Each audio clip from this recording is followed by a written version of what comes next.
Selamat pagi. Assalamualaikum warahmatullahi wabarakatuh. Ya, tadi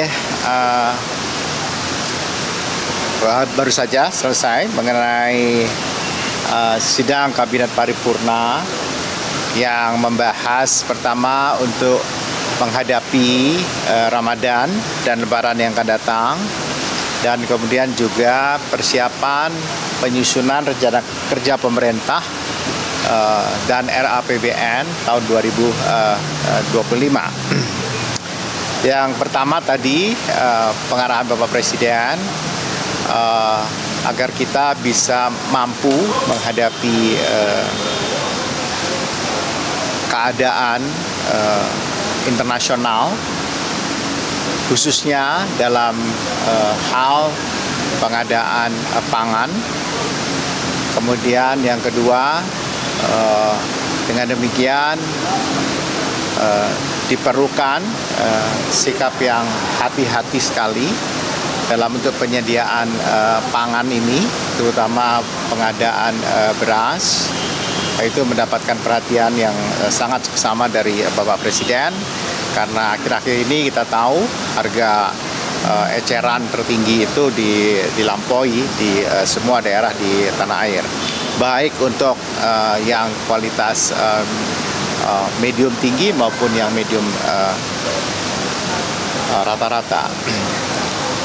Yang kedua, terkait dengan rencana kerja pemerintah itu disepakati tema rencana kerja pemerintah yang akan datang ini adalah akselerasi pertumbuhan ekonomi yang inklusif dan berkelanjutan.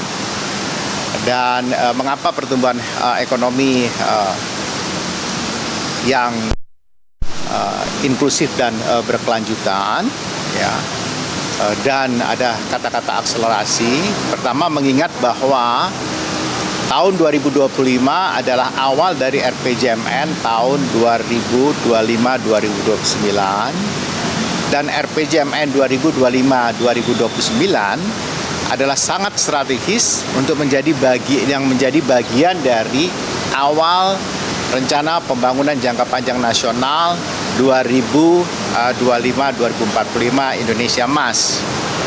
Nah, kita sudah 30 tahun terjebak di dalam tingkat pendapatan menengah, dan kita berencana untuk bisa graduate dari middle income trap pada tahun 2038 sepanjang tingkat pertumbuhannya bisa rata-rata 7% dan minimal 6%, dan itu kita capai pada tahun 2041.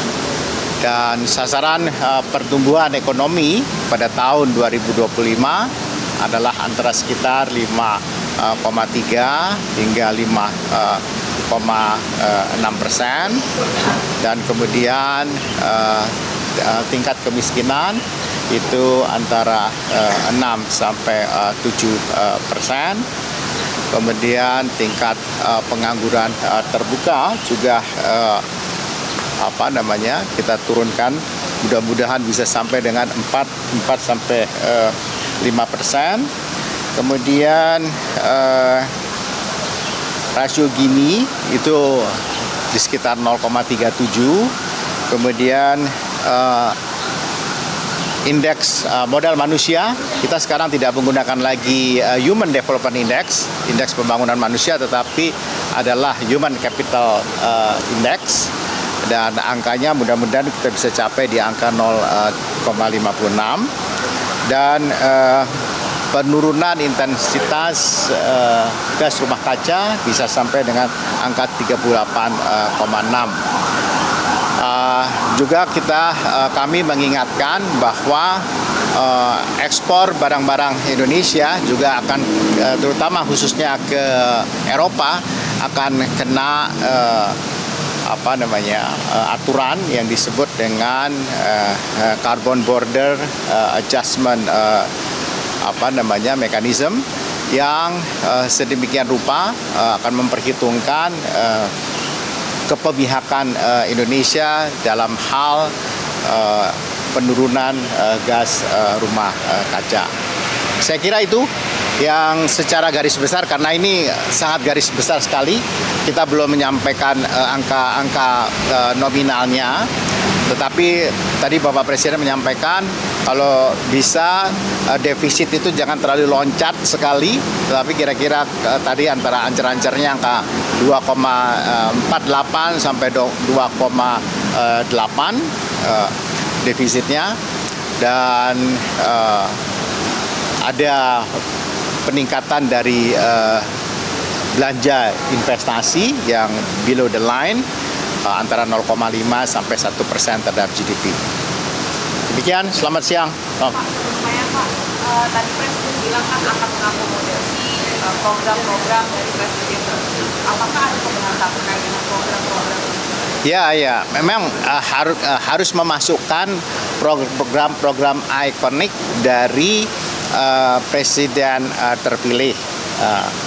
Tentu saja itu diperhitungkan dan Bappenas sedang menyusun itu.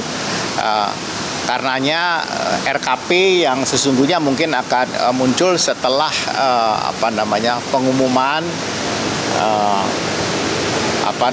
secara resmi dari KPU tentang Presiden terpilih. Tetapi ancer-ancernya sudah dilakukan. Mengapa? Agar benar-benar keberlanjutan pembangunan setelah pelantikan Presiden itu bisa menggunakan RAPBN yang telah mengakomodasi program-program ikonik dari Presiden terpilih. Demikian. Program ikonik itu apa aja Pak? Berarti makan siang gratis itu Pak? Ya, kan tahu itu. Betul ya. Kami sebutkan secara khusus.